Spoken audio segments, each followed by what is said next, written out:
नमस्कार दर्शकों, मैं हूं रजनी और आप देख रहे हैं दूरदर्शन हिमाचल का कार्यक्रम कृषि दर्शन, जहां हम अपने किसान बंधुओं के लिए बहुत ही रोचक और लाभकारी जानकारियां लेकर आते हैं।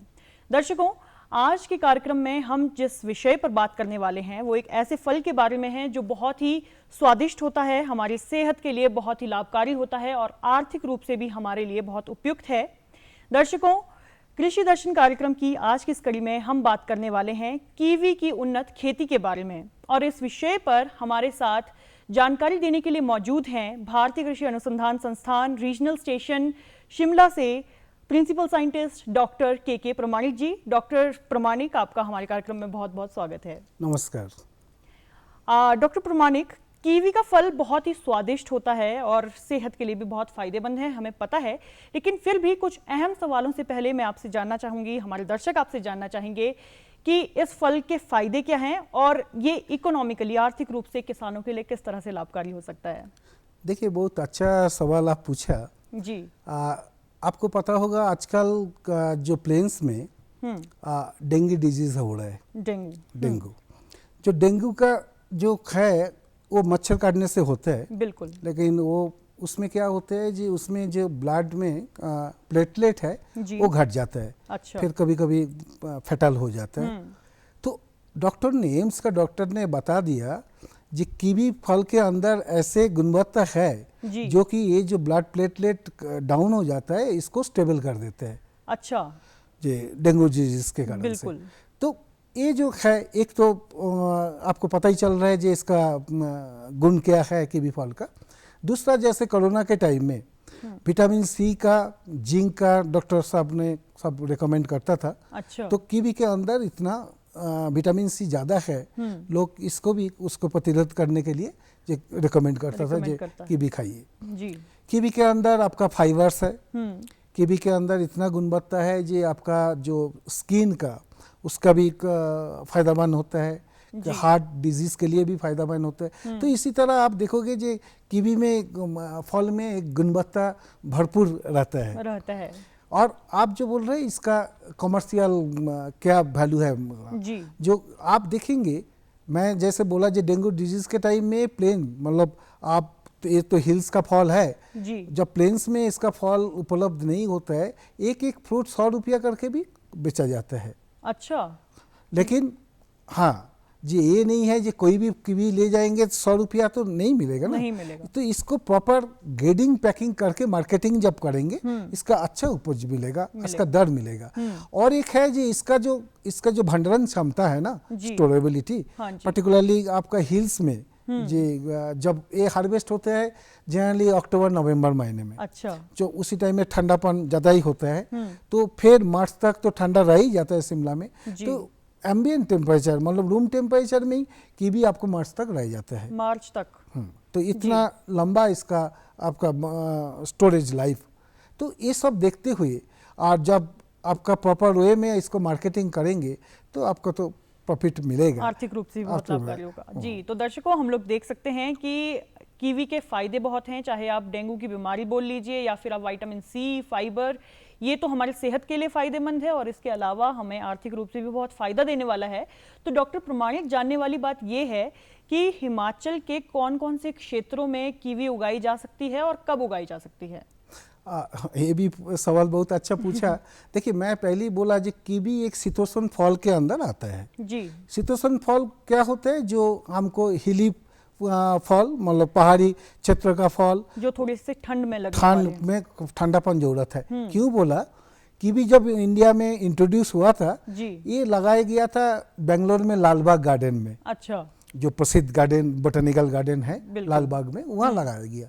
वहाँ ग्रो हो रहा है लेकिन वहाँ कोई बड बस्टिंग नहीं हो रहा है, मतलब कोई फ्लावरिंग नहीं आ रहा है। तो फिर उसको जब वहाँ से शिमला कंडीशन में आके यहाँ लगाया गया जी, तो वो जो मिनिमम एक ठंडापन जो जरूरत पड़ता है, जो चिलिंग आवर्स हम बोलते हैं, जब वो फुलफिल हो गया तो शिमला में इसको बड बस्टिंग हो गया, फ्लावरिंग आ गया। अच्छा। तो इसलिए ये प्रसिद्ध हो गया जो कीवी के लिए मिनिमम एक टेम्परेचर, जो मिनिमम टेम्परेचर उसको जरूरत पड़ता है। बिल्कुल। तो शीतोष्ण फल में आपको जो देखोगे, सेब का राज्य का हिसाब से हिमाचल तो माना ही जाता है, वो शीतोष्ण फल में आता ही है। तो सेब जहाँ उगाया जाता है, नाशपाती जहाँ होते हैं, स्टोन फ्रूट जो गुठलीदार फल जहाँ होते हैं, आपको नट्स वगैरह, वालनट हो गया, अच्छा। अदर नट जैसे हेजलनट, तो नारकंडा एरिया में जैसे, तो जो भी एरिया है जहाँ पर शीतोष्ण फल हो जाता है, वहाँ आप कीवी लगा सकते हैं जी। और कौन सा महीना सबसे बेस्ट रहेगा? हाँ, इसके लिए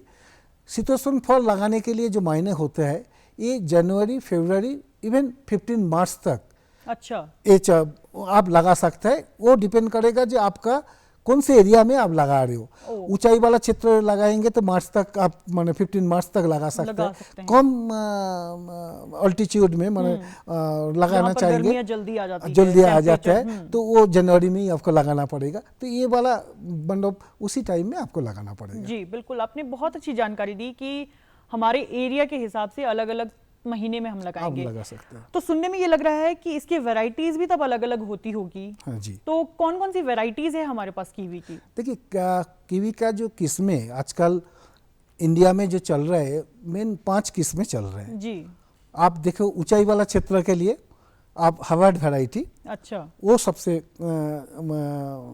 ज़्यादा आपको डिमांड है क्योंकि उसमें साइज भी अच्छा है और उसमें खाने में भी बहुत स्वादिष्ट है, माने मीठापन। हम जो इंडियन कंज्यूमर होते हैं ना, जो हम लोग थोड़ा मीठा पसंद करते हैं कोई भी फल में। आप फल देखो हो या फिर मिठाइयाँ हो, आप मिठाई तो खाई, आप ठीक बोला, जो कोई भी मिठाई का कोई भी हमका जब भी होता है जो हम थोड़ा मीठापन पसंद करते हैं, तो इसलिए हार्वर्ड वैरायटी वो ज़्यादा मीठापन वाला वैरायटी है। उसके साथ साथ आपका जो लगता है मंटी वैरायटी। हाँ जी।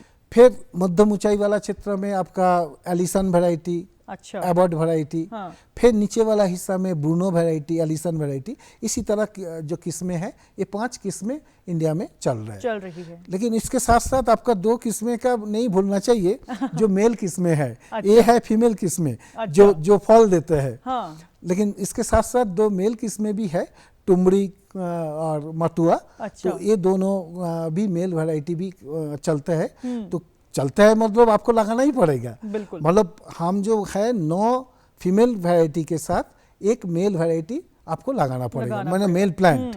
मतलब इसको जो है ना, ये डायोसियस प्लांट होता है, नर और मादा अलग अलग होता है। तो मादा 9 मादा के साथ 1 नर पौधे लगाना पड़ेगा। डॉक्टर प्रमाणिक, हम जो अपने नर और मादा की बात की, इस पर तो हम आएंगे ही, लेकिन अभी हम दर्शकों उस स्टेज पर पहुंच चुके हैं जहां पर हमें वैरायटीज का पता चल चुका है, क्षेत्रों का पता चल चुका है, लेकिन अब हमें खेती शुरू करनी है कीवी की।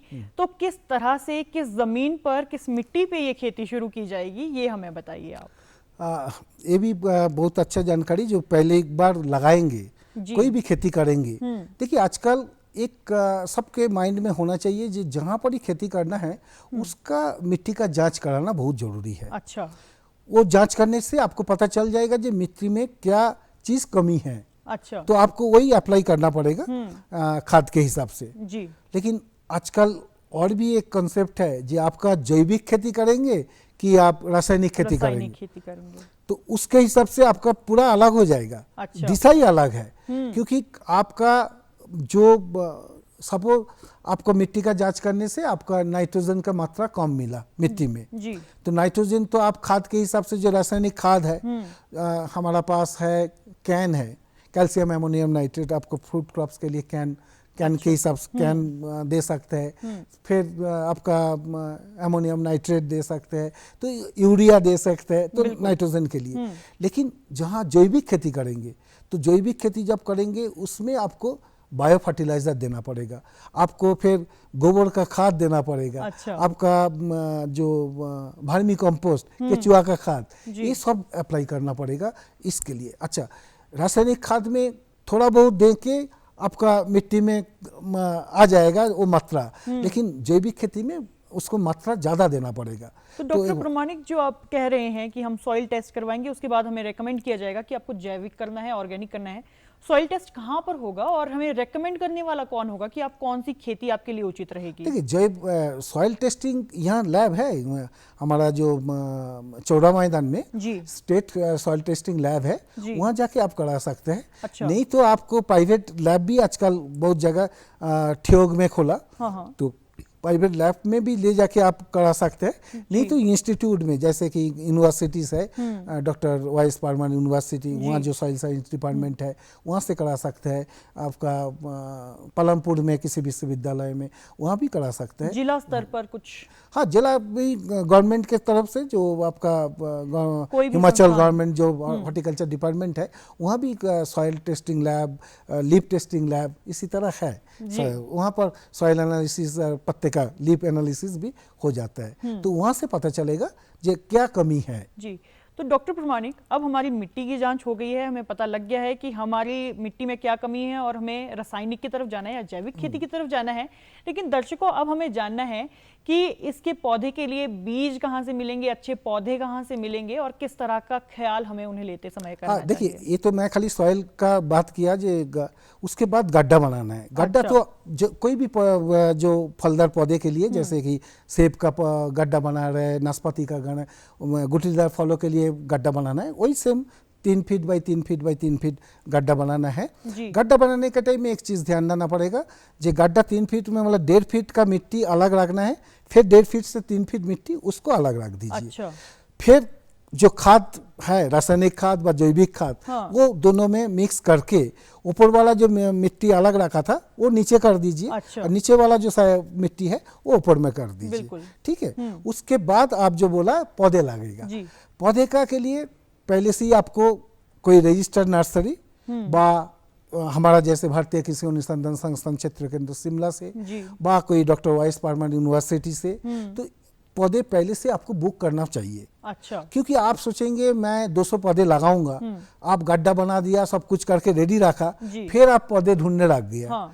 तो वो वाला ध्यान रखना पड़ेगा। और आपको अनुपात मैं बता दिया, जो 9:1 माने 10 पौधे में 9 मादा पौधे, 1 नर पौधे, 1 नर पौधा। तो उसी हिसाब से आपको कितना पौधे लगेगा तो उसी हिसाब से कर दीजिए। आपको 100 पौधे लगाना होगा तो 90 पौधे आपका मादा पौधे लगेगा, 10 पौधे नर पौधे। हाँ, उसके बाद है प्लांटिंग कैसे करेंगे।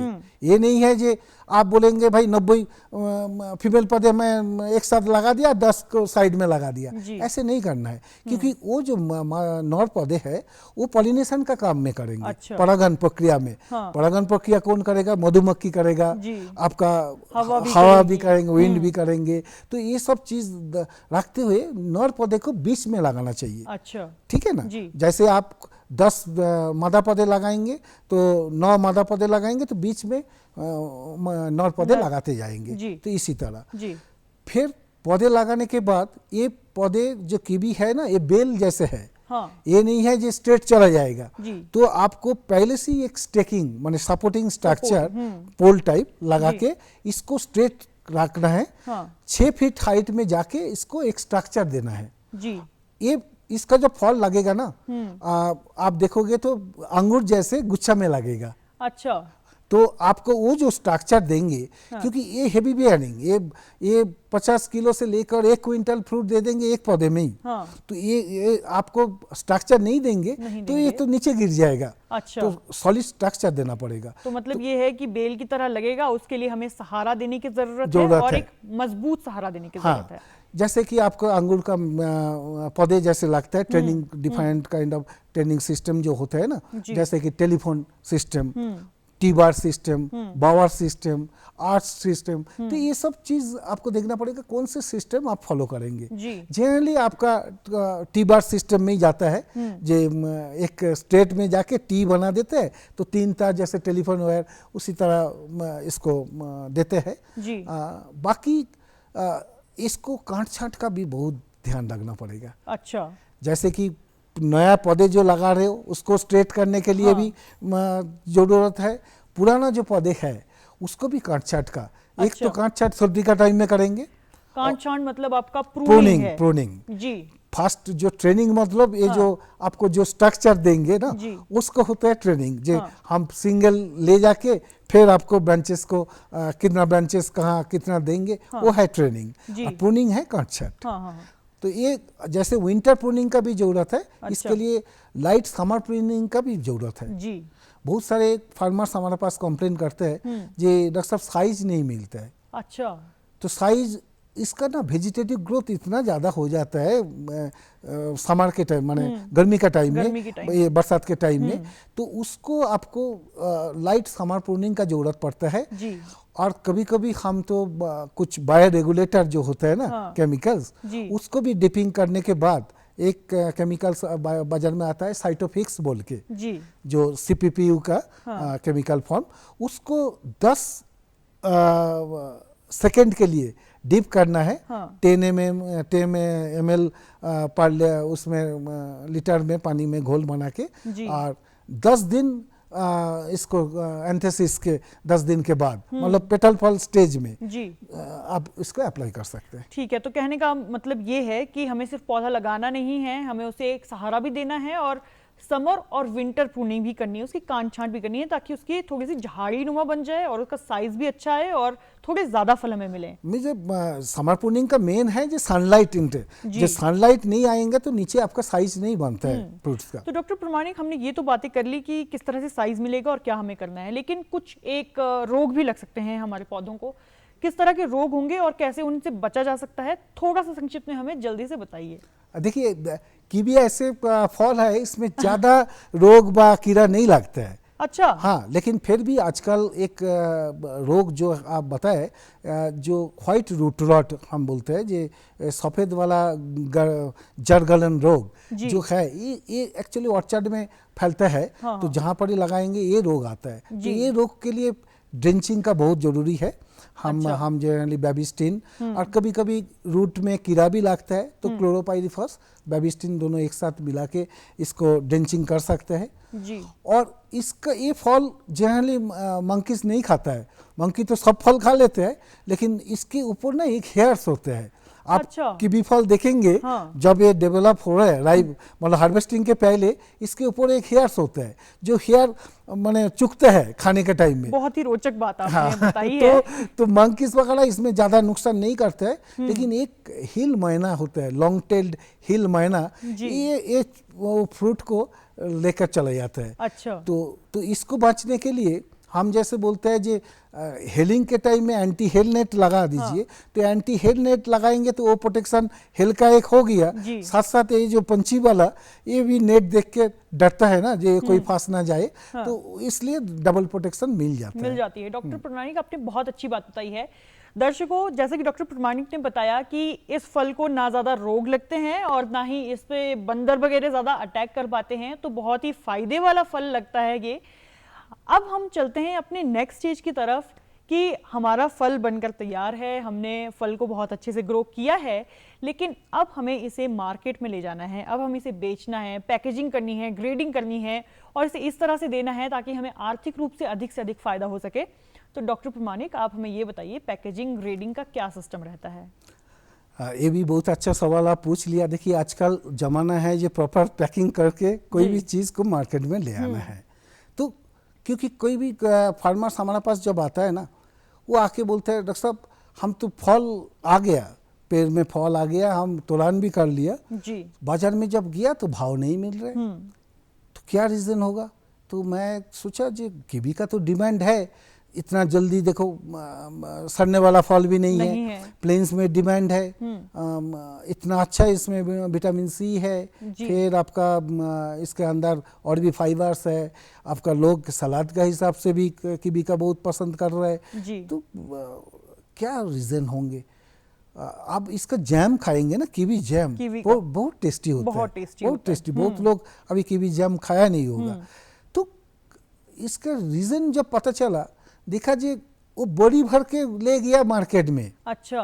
जैसे कि आलू ले जाता है लोग बोरी भर के, वो बोरी भर के कीवी ले गया। तो कीवी जब ले गया तो 20 रुपया किलो का हिसाब से उसका पैसा मिल रहा है जी। लेकिन मैं बोला जी इसको ग्रेडिंग करिए, ABC। तो ABC में कैसे करेंगे? अच्छा। जो 70 ग्राम से ऊपर जो फ्रूट का वेट होंगे ना, वो A ग्रेड में चला जाएगा। अच्छा। 50 से 70 ग्राम होगा वो B ग्रेड में, 50 से नीचे होगा C ग्रेड। तो 50 से आप 30 ग्राम रखिए, 30 से 50, और C का नीचे जो है वो प्रोसेसिंग इंडस्ट्रीज को दे दीजिए, जो उसका जूस, कीवी जूस बनाए, कीवी जैम बनाए। तो इसी तरह तब होगा। तो कभी कभी लोग बोलते हैं तो हमारे पास तो ए ग्रेड फ्रूट ज़्यादा नहीं होता है जी। तो फिर वही मैं बोल रहा हूँ, केमिकल बायोरेगुलेटर जो केमिकल वो अप्लाई करने से आपका ए ग्रेड चेंज हो जाता है, सी ग्रेड से बी ग्रेड, बी ग्रेड से ए ग्रेड में चला जाता है फ्रूट साइज। तो एक तो ये वाला। सेकेंड, आपका जो पैकिंग करेंगे ना, ये जो मैं बोला हेयर्स, इसका जब खाने के टाइम में वो हेयर्स का बहुत सारे लोग को एलर्जिन एक पैदा होता है ना, एलर्जी। आपका कीवी खाने के वो हेयर के साथ खाएंगे तो आपका एक एलर्जी वो रिएक्शन हो सकता है।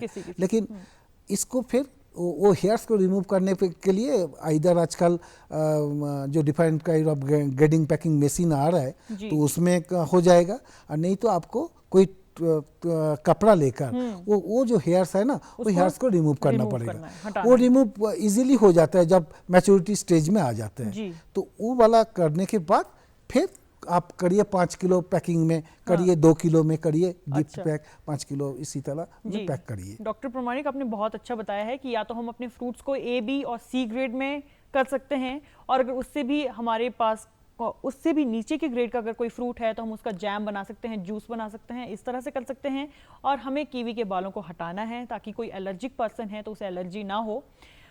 सुनने में ऐसा लगता है डॉक्टर प्रमाणिक कि ट्रेनिंग की ज़रूरत तो पड़ेगी ही पड़ेगी, इतना आसान फल नहीं है खेती के लिए। तो आप हमें ये बताइए कि ट्रेनिंग कहाँ पर मिल सकती है हमारे किसान बंधुओं को, कितने समय की मिलेगी और कब मिलेगी? देखिए, हम तो हमारा इंस्टीट्यूट के बारे में तो बता ही देंगे जी, हम इसको ट्रेनिंग प्रोवाइड करते हैं जी। हम ट्रेनिंग देते हैं, एक तो हमारा अपना जब टाइम होता है तो उसी हिसाब से हम बताते हैं जी हम ट्रेनिंग दे रहे हैं। बाकी जैसे कि नेशनल हॉर्टिकल्चर बोर्ड, नाबार्ड जी, आपका जो स्टेट हॉर्टिकल्चर डिपार्टमेंट जी, फिर अंबुजा सीमेंट फाउंडेशन, ये लोग हमसे कांटेक्ट करते हैं, बोलते हैं डॉक्टर साहब 1 दिन 2 दिन 3 दिन का ट्रेनिंग कराना है। हाँ, तो वो उसी तरह जब आता है, कभी कभी वो लोग ही फार्मर्स अरेंज करके हमारे पास भेजते हैं जी, और कभी कभी बोलते हैं डॉक्टर साहब आप फार्मर्स को बुला लीजिए। तो जो फार्मर्स इंटरेस्टेड होता है हमको बोलता है ये डॉक्टर साहब जब ट्रेनिंग कराएंगे हमको बुला लीजिए, तो हम उनको बुला लेते हैं। तो भारतीय कृषि अनुसंधान संस्थान या तो खुद से ट्रेनिंग करवा रहा है या तो फिर ये किसी के साथ टाई अप करके कर रहा है। ट्रेनिंग हम कराते हैं। तो क्या आपके पास कोई ऑनलाइन वेबसाइट है या फिर आप कुछ पोस्टर्स वगैरह छापते हैं? किस तरह से आप लोगों को जानकारी देते हैं कि अब ट्रेनिंग शुरू होने वाली है? ना, ट्रेनिंग शुरू, देखिए मैं तो पहले ही बोला जे एक तो है हमारा pass through out the year farmers का एनरोलमेंट चलता है। जैसे कि कोई भी फार्मर, जैसे आप बोलेंगे सर हमको 10 कीवी पौधे चाहिए, 500 स्ट्रॉबेरी पौधे चाहिए, हमको सेब चाहिए, तो आपके नाम पर हम एंट्री कर लेते हैं। तो जो ट्रेनिंग होता है, देखा जाए आप इंटरेस्टेड है कीवी के लिए तो वो लिस्ट से आपको हम कांटेक्ट कर लेते हैं जी हम इसी टाइम में ट्रेनिंग कराएंगे, आप इंटरेस्टेड है तो आ जाइए। बाकी डॉक्टर वाइस परमान यूनिवर्सिटी उन्होंने भी ट्रेनिंग कराते हैं, तो कोई चाहेगा, और डायरेक्टर ऑफ हॉर्टिकल्चर जो है नवभार, वो भी डिफाइंड जगह में ट्रेनिंग ऑर्गेनाइज कराते हैं। जी, कहने का मतलब है कि हमें अलग अलग जगह से जानकारी मिल सकती है और ट्रेनिंग भी मिल सकती है। दर्शकों, जाते जाते आपको बताना चाहेंगे कि अगर आपको भारतीय कृषि अनुसंधान संस्थान में डॉक्टर प्रमाणिक को भी कॉन्टैक्ट करना हो तो आप 9817075535 पर इन्हें कांटेक्ट कर सकते हैं। इसके अलावा 017726555305 एक और कांटेक्ट नंबर है जहां पर आप इनके साथ बात कर सकते हैं। डॉक्टर प्रमाणिक, आपका बहुत बहुत धन्यवाद, आप हमारे कृषि दर्शन के कार्यक्रम में आए और हमारे दर्शकों को जानकारी दी। साथ ही दर्शकों, उम्मीद है आपको ये कार्यक्रम पसंद आया होगा और आपको लाभकारी लगा होगा। हम मिलेंगे आपसे अपने अगले कार्यक्रम में, तब तक के लिए धन्यवाद। धन्यवाद।